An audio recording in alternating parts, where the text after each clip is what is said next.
الحمد لله رب العالمين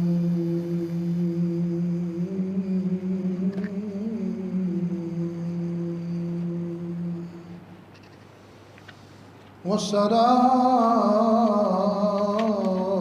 والسلام على سيد الأنبياء والمرسلين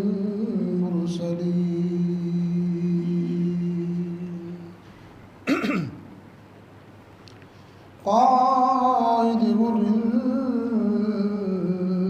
المحجلين وسيلتنا في الدارين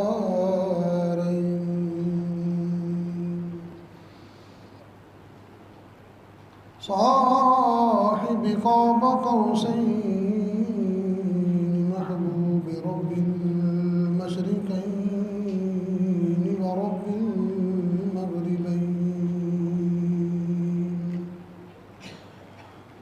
جد الحسن والحسين المزين بكل زين المنزه من كل عيب وشين نبي الأنبياء عظيم الرجال بالجود والعطاء ماحي الذنوب والخطايا الذي شفينا يوم الجزاء الذي كان نبيا وآدم بين الطين والماء در الله المكنون سر الله المخزون عالم ما كان وما يكون نور الأفئدة والعيون سرور القلب المحزون سيدنا ومولانا وملجانا ومأوانا محمدا عبده ورسوله أما بعد فأعوذ بالله من الشيطان الرجيم بسم الله الرحمن الرحيم وقل جاء الحق وزهق الباطل إن الباطل كان زهوقا صدق الله العظيم إن الله وملائكته يصلون على النبي يا أيها الذين آمنوا صلوا عليه وسلموا تسليما محبت کے ساتھ اسے پڑھیں صلاۃ والسلام علیک یا سیدی یا رسول اللہ وعلی آلک وصحابک یا رحمۃ للعالمین اللہ رب العزت کی حمد و ثنا محبوب کبریا تاجدار بدر ہادی کل مہدی کل امام رسول بشوائے صبر صلی اللہ علیہ وسلم آپ کے ذات بابرکات پر درود و سلام کا ہدیہ پیش کرنے کے بعد معزز اور محترم سامعین و حاضرین کرام، آج کی ہماری گفتگو کا عنوان فتح مکہ کی حضور کی آمد اور فتح مکہ کے حوالے سے ہے۔ اللہ رب العزت کی بارگاہ میں دعا ہے اللہ رب الحق اور سچ بات کو بیان کرنے کی توفیق عطا فرمائے، حق اور سچ بات کو بیان کر کے سن کے اس پر عمل کی توفیق سعید عطا فرمائے۔ اللہ رب العزت نے جب آدم علیہ السلام کو زمین پر بھیجا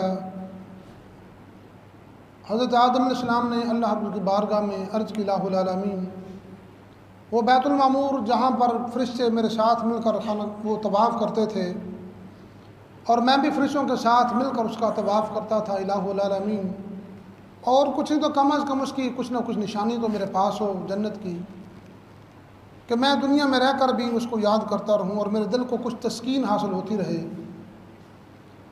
اللہ رب العزت نے فرشتے زمین پر بھیجے اور ان فرشتوں نے آ کر حضرت آدم علیہ السلام کے ساتھ مل کر جب وہ خانہ کعبہ کو تعمیر کیا، بین ہی جہاں پر خانہ کعبہ شریف ہے سیم اسی کے اوپر جنت کے اندر بیت المعمور ہے جس کے فرشتے طواف کرتے ہیں، اور اب اللہ رب العزت نے زمین پر بھی اسی کی سمت میں زمین پر خانہ کعبہ کو تعمیر کروا دیا۔ آدم علیہ السلام اور نبی کریم علیہ السلام کے درمیان تقریباً 5432 سال کا فاصلہ ہے، 5432 سال کا فاصلہ ہے حضرت آدم علیہ السلام اور نبی کریم علیہ السلام کے درمیان، اور نبی کریم علیہ السلام کے وصال کو بھی تقریباً 1450 برس ہونے والے ہیں، تو یہ تقریباً آج تک جو مدت ہے یہ 6885 سال بنتی ہے کہ اب تک نبی کریم علیہ السلام کو گزرے ہوئے آدم علیہ السلام سے ہم 6885 سال دور ہیں۔ جس گھر کو اللہ رب العزت نے عبادت کے لیے بنوایا، جس گھر کے بارے میں اللہ پاک نے کلام مجید میں ارشاد فرمایا ان اول بیت وضع للناس للذی ببکۃ مبارک وہدی للعالمین، فرمایا کہ یہ گھر میں نے رونے کے لیے رکھا ہے، کوئی بندہ بھی آ کر اپنے گناہوں پر آ کر روئے، آ کر اپنے گناہوں کی معافی مانگے، میں اس کے گناہوں کو معاف فرما دوں گا۔ فرمایا جس کے گھر میں برکت نہیں، میرے گھر میں آ کر جو ہے وہ آ کر روئے اور اپنے آہوزاری کرے اور اپنے حالات کا رونا روئے، میں اس کے حالات کے اندر جو برکت پیدا فرما دوں گا، اس کے مال کے اندر، جان کے اندر، اولاد کے اندر برکتیں پیدا فرما دوں گا۔ اور فرمایا کہ اگر کسی کا نیکی کی طرف آنے کو جی نہیں کر رہا، ہدایت کے رستے پر چلنے کو جی نہیں کر رہا، فرمایا تو وہ بندہ جہاں پر آ کر میری بارگاہ میں روئے اور مجھ سے ہدایت طلب کرے، فرمایا کہ اس کو میں ہدایت کا تحفہ عطا فرما دوں گا۔ اور پھر اس کے بعد یہ وقت گزرا، حضرت آدم علیہ السلام اور نوح علیہ السلام کے درمیان جو تقریباً فاصلہ ہے وہ تقریباً 1200 سال کا فاصلہ ہے۔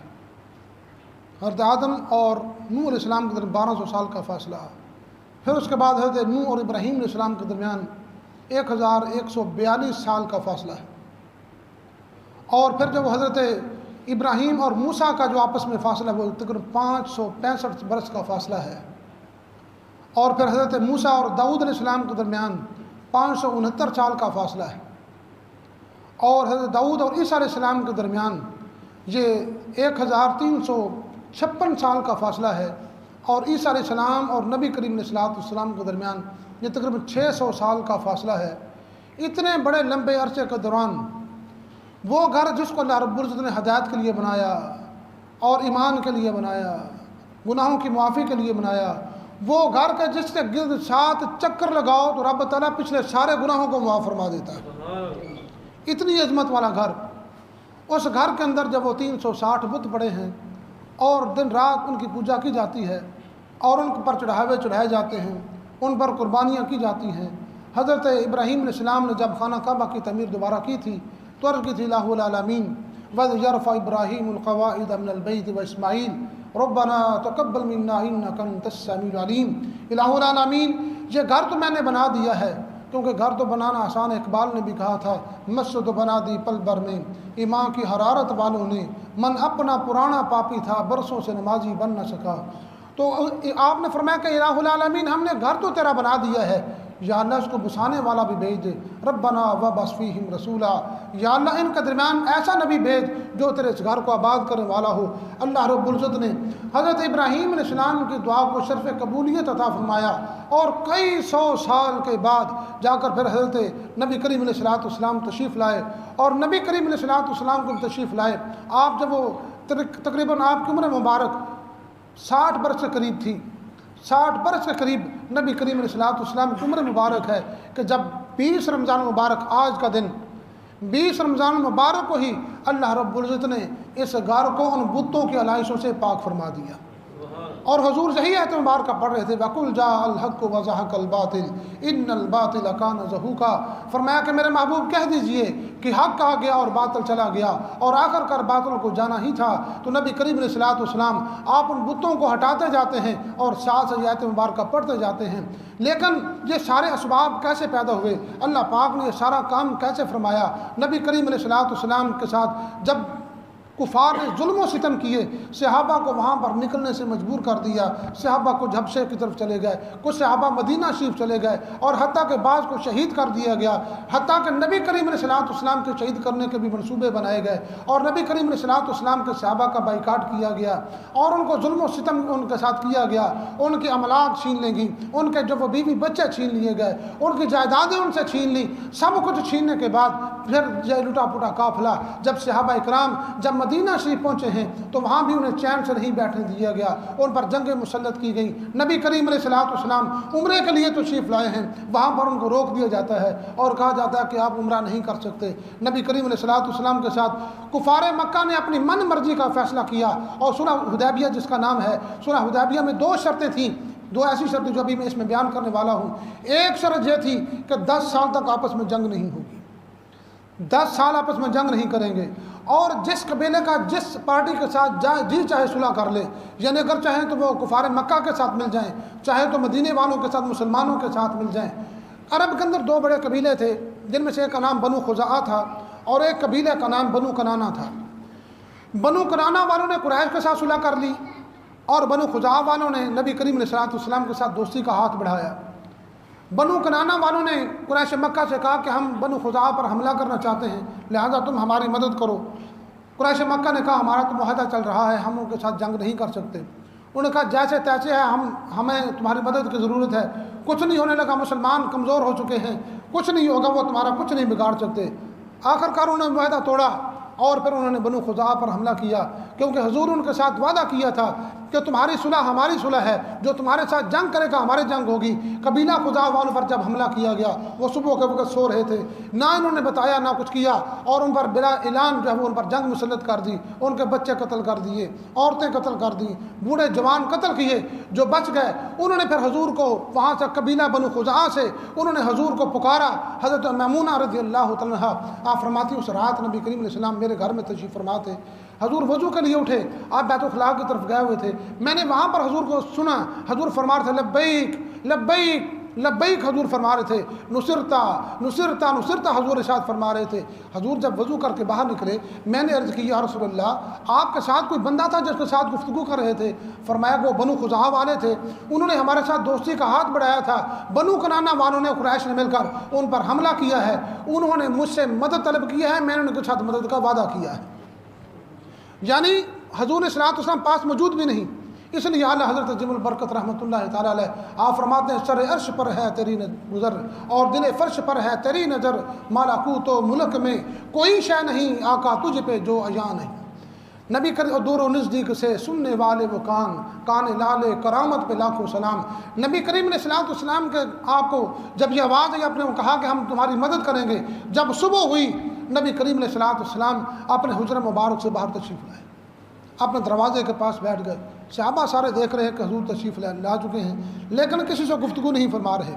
تھوڑی دیر کے بعد حضور نے سیدنا صدیق اکبر کو بلایا، فرمایا صدیق آپ قریب آئیں، ان کے ساتھ کچھ بات کی۔ پھر تھوڑی دیر کے بعد عمر فاروق کو بلایا، ان سے بھی کچھ بات کی۔ نبی کریم علیہ الصلوۃ والسلام نے آپ نے جب ان دونوں کی مشورہ کیا، پھر سبھی صحابہ کو بلایا قریب آ جاؤ۔ سبھی صحابہ قریب آئے، حضور نے فرمایا تمہیں پتہ ہے کہ ابو بکر کا مزاج کیسا ہے، عمر فاروق کا مزاج کیسا ہے؟ جی یا رسول اللہ کیسا ہے؟ فرمایا کہ ابراہیم علیہ السلام گھی کی طرح بالکل نرم تھے، گھی کی طرح بالکل نرم تھے، ایسا ہی مزاج اللہ تعالیٰ نے ابو بکر صدیق کو عطا فرمایا ہے۔ اور فرمایا کہ عمر فاروق کو جانتے ہو پتہ کیسا ہے؟ فرمایا کہ حضرت نوح علیہ السلام وہ حق بات کرنے میں بڑے پکے تھے، جو بات سنتا تھا ٹھیک نہیں سنتا تو اس کے لیے جب بد دعا کر دیتے کہ یا اللہ اس کو ایسے کر دے۔ تو حضرت عمر فاروق کا مزاج نوح علیہ السلام کی طرح ہے۔ میں نے ان سے وہ فیصلہ کروایا، میں نے مشورہ کیا ہے کہ بنو خزاعہ پر مکے والوں نے حملہ کیا، انہوں نے ہمارے ساتھ معاہدہ کیا تھا کہ ہم آپ کے دوستوں پر حملہ نہیں کریں گے، تو انہوں نے ہمارے دوستوں پر حملہ کیا ہے، لہٰذا ہم ان پر حملہ کرنا چاہتے ہیں۔ ابو بکر صدیق سے مشورہ کیا ہے، یہ کہتے ہیں یا رسول اللہ ان کو صلح حدیبیہ کہ جو نکات ہیں وہ یاد کرائے جائیں اور وفد بھیجا جائے. اور میں نے عمر فاروق سے کہا ہے تو یہ کہتا یا رسول اللہ بڑی ہو چکی, بڑے ظلم سہ لیے, بڑی زیادتیاں سہ لی ہم نے, اب ہم ظلم نہیں مزید نہیں سہیں گے, ہم ان کے خلاف جہاد کریں گے. انہوں نے ہمارے دوستوں پر ہاتھ اٹھایا ہے, ہم ان کے خلاف جہاد کریں گے. اور حضور نے فرمایا میں بھی عمر فاروق کے فیصلے کو ترجیح دیتا ہوں. فرمایا کہ مدینہ شریف کے گردا گرد جتنے بھی قبیلے ہمارے دوست ہیں اور جتنے بھی ایمان لائے ہیں, فرمایا کہ جو بھی اللہ اور اس کے رسول پر ایمان رکھتا ہے وہ رمضان المبارک میں مدینہ شریف پہنچ جائے. اور پھر نبی کریم علیہ الصلوۃ والسلام صحابہ کا گروہ اکٹھا کیا, 10,000 کی فوج نبی کریم علیہ السلام نے ساتھ لی, اور 10 رمضان المبارک کو نبی کریم علیہ الصلوۃ والسلام آپ مدینہ شریف سے آپ نے جب وہ مکہ کی طرف سفر شروع کیا. روزے کی حالت میں آئے تو روزہ رکھنا بڑا مشکل ہے. آسانیاں ہیں, گاڑیاں اے سی والی گاڑیاں ہیں, گھروں کے اندر آسانیاں ہیں, ایئر کولر لگے ہوئے ہیں, پریشانی نہیں. بعض لوگ مزدور بھی ہیں, لیکن اکثریت جو روزہ رکھنے والے افراد ہیں ان کو اللہ پاک نے سہولتیں دے رکھی, لیکن اس کے باوجود روزہ نہیں رکھتے. صحابہ کرام نے روزہ رکھا ہوا ہے, اور جب تقریباً یہ 10-12 دن کا سفر تھا, نبی کریم علیہ الصلوۃ والسلام جب وہاں پر رستے میں جب پہنچے, صحابہ کی طبیعت بڑی بگڑ گئی. نبی کریم علیہ الصلوۃ والسلام نے جب صحابہ کو دیکھا کہ روزے کے ساتھ ان کی حالت جب ابتر ہو رہی ہے, نبی کریم علیہ السلام نے روزہ افطار کرنے کا حکم دیا, لیکن کسی نے افطار نہیں کیا. حضرت ام سلمہ سے مشورہ کیا, تمہیں سلمہ آپ کیا کریں؟ نبی کریم علیہ السلام نے بعض کا عورتوں سے مشورہ بھی کر لینا چاہیے. نبی کریم علیہ الصلوۃ والسلام نے فرمایا ام سلمہ کیا کریں؟ عرض کہ یا رسول اللہ یہ خود بخود نہیں توڑیں گے جب تک آپ کو نہیں دیکھیں گے. آپ ایسا کریں, آپ ان کے سامنے خود جب وہ اپنا روزہ افطار کریں تب یہ روزہ افطار کریں گے. اور پھر نبی کریم علیہ الصلوۃ والسلام نے پھر جب روزہ افطار کیا تو سبھی صحابہ نے جب پھر وہ روزے کھول دیے. حالت روزہ میں ہی نبی کریم علیہ السلام نے پھر آگے یہ سفر جاری رہا. بہرحال نبی کریم علیہ الصلوۃ والسلام نے مکہ شریف پہنچ کر رستے میں ایک جگہ ایسی آئی جہاں پر ایک کتیا نے بچے دے رکھے تھے. لشکر کیونکہ بہت بڑا تھا, نبی کریم علیہ الصلوۃ والسلام اتنے رحیم, وہ رحمت للعالمین نبی, وہ جانوروں کے لیے بھی رحمت, وہ حیوانوں کے لیے بھی رحمت, وہ پرندوں کے لیے بھی بن کر رحمت آنے والا نبی. نبی کریم علیہ السلام نے آپ نے ایک صحابی کی ڈیوٹی لگائی, جمیل بن سراقہ رضی اللہ عنہ, آپ کو کھڑا کیا, فرمایا جمیل جب تک سارا قافلہ نہ گزر جائے اس کتیا کے بچوں کے پاس کھڑے رہنا, کوئی کسی صحابی کے گھوڑے کا پاؤں ان پر نہ آ جائے, کوئی اس کا بچہ نہ مر جائے, یا کتیا کسی جب وہ صحابی کے گھوڑے کے نیچے نہ آ جائے. فرمایا کہ تم جب تک سارا قافلہ نہ گزر جائے تب تک تم اس کے بچوں کی بھی حفاظت کرو گے, اس کتیا کی بھی حفاظت کرو گے. آج سوشل میڈیا پر لوگ کہتے ہیں جناب وہ فلاں انگریز نے ایسے کیا, انہوں نے بچوں کو ایسے کیا, پرندوں کے ساتھ اتنا اچھا سلوک کیا. نہ یہ سارا کچھ اللہ کے نبی کی سنت ہے, حضور کا طریقہ ہے. سبھی نے جو کچھ جتنے بھی اچھے اخلاق ہیں وہ کریم علیہ الصلوۃ والسلام کی ذات مبارکہ میں موجود ہیں. یہ ہماری جب وہ کم بختی ہے کہ ہم اپنے نبی کی تعلیمات کو بھولے ہوئے ہیں, ہم نے ان کا جو دامن چھوڑا ہوا ہے, ہم ان کی تعلیمات سے دور ہیں. ہمارے لیے تو باہر گلیوں کے اندر کھڑا ہونا آسان ہے, ساری رات روڈوں پر میچ کھیلنا آسان ہے, ہمارے ساری رات موبائل پر کھیلنا آسان ہے, لیکن اپنے نبی کی سنت کو ادا کرتے ہوئے رات کو 2 نفل پڑھنا بڑا مشکل ہے. نماز باجماعت ادا کرنا بڑی مشکل ہے, قرآن کی تلاوت کرنا بڑا مشکل ہے. ہمارے لیے وہ تو ہمارے نبی کی سیرت کو دے کر, ہمارے نبی کے طریقہ کار کو دے کر انہوں نے میڈیسن کے اور طب کے انہوں نے طریقے ایجاد کیے کہ کس قانون کے مطابق کس طریقے کے ساتھ اللہ کے نبی نے جب وہ کھانا کھایا ہے. بعض میں نے ڈاکٹروں کی کتابوں میں پڑھا ہے, نبی کریم علیہ الصلوۃ والسلام آپ جب بھی کھانا کھاتے ہاتھ دھو کر کھانا کھاتے. اب سائنس ترقی کرتے کرتے یہاں تک پہنچی کہ انسان جب کام کاج کر رہا ہوتا ہے تو اس کے ہاتھ میں کئی طرح کے جراثیم اور وائرس لگ جاتے ہیں. جب وہ کھانا بغیر ہاتھ دھوئے کھاتا ہے اور جو وہ وائرس اس کے جسم کے اندر چلے جاتے ہیں, جس کی وجہ سے مختلف قسم کی بیماریاں جو پیدا ہو جاتی ہیں. وہ کہتے ہیں کہ ہم حیران ہیں اس حکیم پر, اس طبیب پر جس نے آج سے 1400 سال پہلے ہی اپنے ماننے والوں کو کہا تھا جب بھی کھانا کھاؤ تو ہاتھ دھو کر کھانا کھایا کرو. تو چلیے جو جتنے بھی اخلاقیات ہیں وہ ساری کے ساری نبی کریم علیہ الصلوۃ والسلام کی مرہون منت ہے. تو نبی کریم علیہ الصلوۃ والسلام نے آپ جب مکہ شریف میں پہنچے ہیں, مکہ شریف میں بھی آپ نے پھر جب وہ وہاں پر اعلان فرمایا کہ ابو سفیان کے گھر میں جو داخل ہو جائے وہ بھی امان میں ہے, جو مسجد حرام میں داخل ہو جائے وہ بھی امان میں, جو اپنے گھر کا دروازہ بند کر رہے اس کو بھی ہم کچھ نہیں کہیں گے, جو اپنے تلوار پھینک دے ہم اسے بھی کچھ نہیں کہیں گے. نہ عورتوں کے ساتھ لڑائی ہوگی, نہ بچوں کے ساتھ جھگڑا ہوگا, نہ بوڑھوں کے ساتھ لڑائی ہوگی. ہاں جو بندہ جو ہمارے سامنے آئے گا تلوار لے کر اس کے ساتھ صرف مقابلہ ہوگا. اس دن صرف 15 بندوں نے حضرت خالد بن ولید کے سامنے تلوار اٹھائی اور 15 بندے قتل ہوئے فتح مکہ کے موقع پر۔ آج ہماری قوم کو ویلنٹن ڈے یاد ہے، دیگر اور ایام یاد ہیں، ہمیں دیگر دن بڑے یاد ہیں، لیکن یہ دن یہ مسلمانوں کی فتح کا سب سے بڑا فتح کا دن ہے، مسلمانوں کی سب سے عظیم فتح، مسلمانوں کی سب سے بڑی فتح۔ اس کے بعد پھر کفر جب مٹ گیا، اس کے بعد کفر کا جب وہ شکست ہو گئی اور اسلام کو اللہ پاک نے فتح عطا فرمائی، لیکن مسلمان اپنے اس عظیم دن کو بھولے ہوئے ہیں۔ کسی کو یاد بھی نہیں کہ 20 رمضان مبارک آئی اور رمضان مبارک کو مکہ فتح ہوا۔ ہمیں پوچھ لیں فلاں میچ کب ہوا تھا، ہمارے بچوں کو زیادہ فلاں ورلڈ فلاں سال میں، ورلڈ کا فلاں سال میں ہوا تھا، فلاں ورلڈ کا فلاں سال میں ہوا تھا، فلاں نے فلاں سال میں اتنی سینچریاں ماری تھیں، یہ سب کچھ ہمیں یاد ہے۔ فلاں سال میں فلاں فلم ریلیز ہوئی، فلاں وقت میں فلاں واقع ہوا، وہ سب کچھ ہمیں یاد ہے، لیکن یاد نہیں تو ہمیں اپنی تاریخ یاد نہیں، ہمیں اپنا جو وہ حسین ماضی یاد نہیں۔ اور جو قومیں اپنے ماضی کو بلا دیتی ہیں وہ کبھی بھی کامیاب و کامران نہیں ہوتی۔ آج یہی وجہ ہے مسلمان ذلت اور پسی کا شکار اسی وجہ سے ہیں کہ مسلمانوں نے اپنے حسین ماضی کو بلا دیا ہے۔ وہ صحابہ جنہوں نے نبی کریم علیہ الصلوۃ والسلام کے ساتھ مل کر جہاد کیا، اور آج جب نبی کریم علیہ الصلوۃ والسلام آپ مکہ شریف میں داخل ہو رہے ہیں تو شان عجب ہے۔ نبی کریم علیہ الصلوۃ والسلام آپ اپنی اونٹنی پر تشریف فرما ہے، قصوہ آپ کی اونٹنی ہے۔ نبی کریم علیہ الصلوۃ والسلام آپ بندہ تھوڑا سا جو کام جو جیت لے، بندہ 1000 روپے کی شرط جیتے یا کوئی اس طرح کو اور مار کا مار دے، میچ جیت رہے تو لوگ جب وہ نعرے مارتے ہیں اور بڑے فخر محسوس کرتے ہیں، لیکن قربان جائیں آقا علیہ الصلوۃ والسلام کے ذات مبارکہ پر۔ کریم آقا علیہ الصلوۃ والسلام کو رب نے اتنی بڑی فتح عطا فرمائی، فتح مبین عطا فرمائی، لیکن نبی کریم علیہ السلام کا سر مبارک ایسے جھکا ہوا ہے۔ حضور سواری پر آپ کا سر ایسے جھکا ہے، حدیث میں آتا ہے کہ حضور کا سر مبارک کجاوے کے ساتھ بار بار لگ جاتا تھا، اور آج جو آپ کے ساتھ سوار ہونے والا ہے وہ کوئی آپ کی سواری کے پیچھے جو بیٹھا ہوا بندہ ہے وہ اور بڑا کوئی بندہ نہیں، نہ کوئی قبیلے کا سردار، نہ کوئی بہت بڑا جو وہ سرمایہ دار ہے، آج وہ بیٹا ہے جو غلام کا بیٹا ہے۔ حضرت زید رضی اللہ عنہ ان کے بیٹے کو نبی کریم علیہ السلام نے اپنی سواری پر پیچھے بٹھایا ہوا ہے اور ساری دنیا کو درس دیا۔ فرمایا کہ نبی کریم علیہ السلام کے ساتھ جو محبت کرنے والے ہیں، ان کا باپ حضرت زید رضی اللہ عنہ حضور کے ساتھ بڑی محبت تھی، اتنی محبت کہ آپ کے والدین آپ کو لینے کے لیے آئے، آپ نے فرمایا کہ مجھے ساری محبتیں مصطفیٰ کے در سے ہی مل گئی ہیں، مجھے نہ ماں کی محبت کی ضرورت ہے، نہ باپ کی محبت کی ضرورت، نہ چچا اور تایا کی محبت کی ضرورت، نہ خالہ اور ماسی کی ضرورت۔ فرمایا کہ مجھے ساری محبتیں ہی مصطفیٰ کی محبت میں مل گئی ہیں۔ اور نبی کریم علیہ السلام ان کے بیٹے کو اپنے پیچھے جب بٹھایا ہوا ہے اور خانہ کعبہ کی طرف سفر جاری ہے۔ سیدنا بلال رضی اللہ عنہ آپ نے مہار پکڑی ہوئی ہے، آج خانہ کعبہ کا دروازہ کھلا ہے۔ نبی کریم علیہ السلام نے فرمایا کہ بلاؤ عثمان بن طلحہ کو۔ عثمان بن طلحہ وہ ہے جس کے پاس خانہ کعبہ کی چابی تھی۔ زمانہ جاہلیت میں اسلام کے آنے سے پہلے نبی کریم علیہ السلام ایک دن جب وہ عثمان بن طلحہ سے کہا عثمان مجھے خانہ کعبہ کی چابی دے، میں اپنے رب کے گھر میں اس کی بارگاہ میں سر بسجود ہونا چاہتا ہوں۔ عثمان بن طلحہ نے کہا تھا اے محمد میں تمہیں چابی نہیں دوں گا، میں ذلت اور خاری اپنے ذمے نہیں لے سکتا۔ حضور نے فرمایا عثمان یاد رکھ ایک وقت آنے والا ہے یہ چابی میرے ہاتھ میں ہوگی، جس کو چاہوں گا عطا فرماؤں گا۔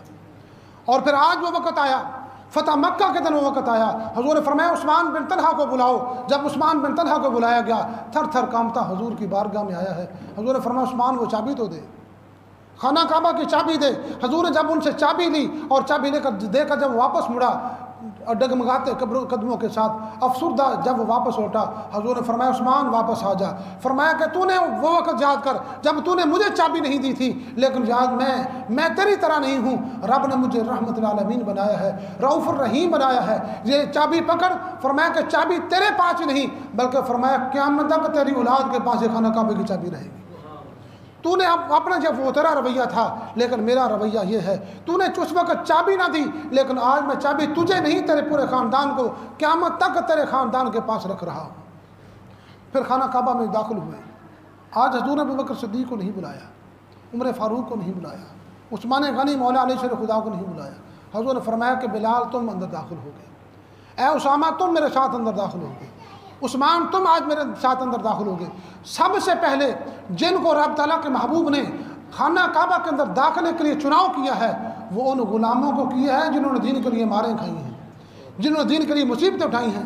آج ہمیں مسلمان ہونے کا کیا ہے؟ ہم نے تو سب پکے پکائے مسلمان ہیں، ہم تو جب وہ ریڈی میڈ مسلمان ہیں، ہمارے آبا و اجداد نے اسلام قبول کیا تھا۔ اصل مسلمان وہ تھے جنہوں نے ماریں کھائیں، اپنے خاندان چھوڑے، ان کے رشتہ داروں ان کو گھروں سے نکال دیا، جائیدادیں ان سے چھین لیں، اپنے علاقوں سے نکال دیا، اور پھر جا کر انہوں نے اسلام کی دولت قبول کی۔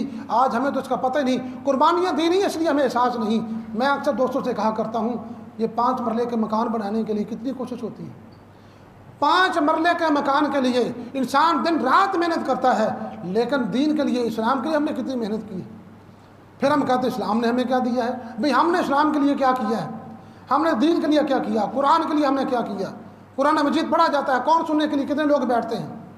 نبی کریم علیہ السلام نے ارشاد فرمایا کہ لوگوں کے پاس، لوگوں کے قرب قیامت حضور نے فرمایا، لوگ مردہ گدھے کے پاس کھڑا ہونا پسند کریں گے، لیکن اس بندے کے پاس نہیں بیٹھیں گے جو ان کو نیکی کی تعلیم دے اور برائی سے روکے۔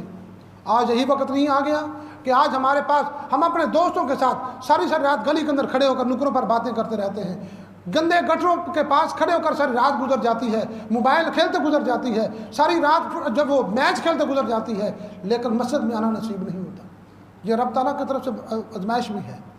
اپنے گھر میں کوئی بندہ ہر کسی کو نہیں آنے دیتا، ہم اپنے گھر میں کسی کو عام بندے کو نہیں آنے دیتے۔ یہ اس بندے کو سوچنا چاہیے، اپنے گریبان میں، اور شرمندہ ہونا چاہیے کہ الہ العالمین مجھ سے غلطی ہوگی، میں تیرے گھر کے قابل نہ رہا، مولا مجھے اپنے گھر کے لیے قبول کر لے، یا اللہ مجھے اپنے گھر میں آنے کی سعادت عطا فرما۔ یہ نہ سمجھو کہ تم آئے نہیں، بلکہ یہ سمجھو کہ رب تعالیٰ نے تم کو بلایا نہیں۔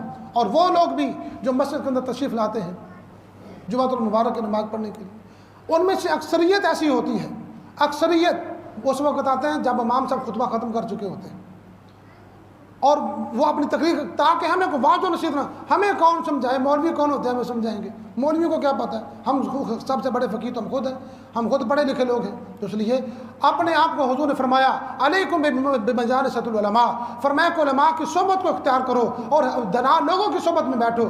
فرمایا جب تم ان لوگوں کی صحبت میں بیٹھو گے، رب تعالیٰ تمہارے دل کو اس طرح زندہ کر دے گا جس طرح بارش ہوتی ہے، بنجر زمین آباد ہو جاتی ہے، رب تعالیٰ تمہارے دلوں کو آباد فرما دے گا۔ تو قرآن مجید کی تلاوت ہوتی ہے، روزانہ قرآن پاک پڑھا جاتا ہے۔ نبی کریم علیہ السلام جب قرآن، یہ ایک صحابی ہیں حضرت اکرمہ بن ابی جہل رضی اللہ عنہ، حضور نے ان کے قتل کے آرڈر بھی کیے ہوئے تھے فتح مکہ کے موقع پر، لیکن انہوں نے اسلام قبول کر لیا۔ اسلام قبول کیا تو ان کے دل کے، اور جب یہ اسلام قبول کرنے کے لیے آئے تو نبی کریم علیہ السلام کی ان کے ساتھ محبت کا انداز ایسا تھا، جب وہ تشریف لائے تو نبی کریم علیہ السلام بھاگ کر ان کے لیے اٹھ کھڑے ہوئے، حالانکہ وہ بندہ جس نے مکے میں بڑے ظلم کیے تھے، حضور کے صحابہ پر ظلم کیے، باپ ان کا ابو جہل جو بڑا ظالم تھا، حضور اس کو امت کا فرعون کہا، بڑے ظلم و ستم کیے، لیکن جب وہ ایمان کے لیے آیا ہے تو حضور اٹھ کر اس کے لیے بھاگے۔ حضور کی چادر مبارک نیچے گر گئی اور نبی کریم علیہ السلام مرحبا، حضور ان کو مبارک دے رہے ہیں، فرمایا اکرمہ مبارک ہو، رب تعالیٰ نے تجھے ایمان کی دولت عطا فرما دی۔ اور حضور نے اپنی چادر مبارک اس کے کندھوں پر ڈال دی، فرمایا کہ اکرمہ میری طرف سے چادر بھی تمہیں تحفہ ہے۔ اور نبی کریم علیہ السلام کی اس محبت کا ایسا اثر ہوا اکرمہ بن ابی جہل پر کہ وہ جب قرآن کھولتے تو رونے لگ جاتے، جب قرآن کھولتے آنکھوں سے چھم چھم آنسو برستے، ہم نے قرآن کھولا ہی نہیں، رونا میں کیا ہے، ہم نے قرآن سنا ہی نہیں، ہمیں رونا کیا ہے۔ نبی کریم علیہ السلام قرآن سنتے تو رویا کرتے تھے۔ حضور نے فرمایا کہ قرآن پڑھو، قرآن دکھ کی حالت میں نازل ہوا ہے۔ حضور نے فرمایا قرآن کو پڑھو تو قرآن کو دکھ کے ساتھ پڑھا کرو۔ ہم نے قرآن نہ پڑھا ہے نہ کھولا ہے تو سب ہمیں رونا کہاں سے آئے، ہماری آنکھیں تو سوکھ گئی۔ اور نبی کریم علیہ السلام کے حساب بھی آپ جب بھی روتے اور پھر جب قرآن پڑھتے تو ہچکیاں بن جاتی۔ ہماری مسجد میں بھی کلام مجید کے لیے حفاظ کرام جب وہ قرآن پاک پڑھ بھی رہے ہیں، سنا بھی رہے ہیں اور ساتھ ہی سن بھی رہے ہیں، جن کو اللہ پاک نے سعادت عطا فرمائی ہے۔ اللہ کرے کہ سبھی کو اللہ پاک جب وہ قرآن مجید سننے کی اور جب وہ نماز تراویح ادا کرنے کی توفیق عطا فرمائے۔ نبی کریم علیہ السلام نے فرمایا کہ سب سے بہترین مزدوری وہ ہے جو کہ قرآن پر ہو۔ ایک حدیث مبارکہ بخاری کی حدیث ہے، نبی کریم علیہ السلام کے صحابہ ایک جگہ پر جا رہے تھے تو وہاں پر ایک سردار کو بچھو نے ڈس لیا، تو انہوں نے پہلے صحابہ سے کھانا مانگا تو انہوں نے کھانا نہیں دیا۔ بعد میں انہوں نے جب بچھو لڑانا اس کو تو مرنے لگا تو انہوں نے کہا کہ کسی کو دم شم آتا ہو۔ ایک صحابی نے کہا کہ ہاں کروں گا دم صحیح، لیکن پہلے اجرت طے کرو۔ انہوں نے 30 بکریاں مقرر کی، انہوں نے دم کیا، سورہ فاتحہ پڑھی، سورہ فاتحہ پڑھ کر انہوں نے دم کیا، اللہ پاک نے اس کو آرام دے دیے۔ صحابہ کے درمیان آپس میں اختلاف ہوا کہ یہ کمائی ٹھیک ہے کہ نہیں۔ حضور کی بارگاہ میں معاملہ پیش ہوا، حضور نے فرمایا کہ وہ کلام تم نے کس سے سیکھا تھا؟ صحابہ نے کہ یا رسول اللہ آپ سے سیکھا ہے، اور کس سے سیکھا ہے؟ اور حضور نے فرمایا جو بکریاں تم نے وہاں سے لی ہیں ان بکریوں سے مجھے بھی حصہ عطا کرو، ان میں سے میرا بھی حصہ بنتا ہے، میں نے تم کو سکھایا ہے۔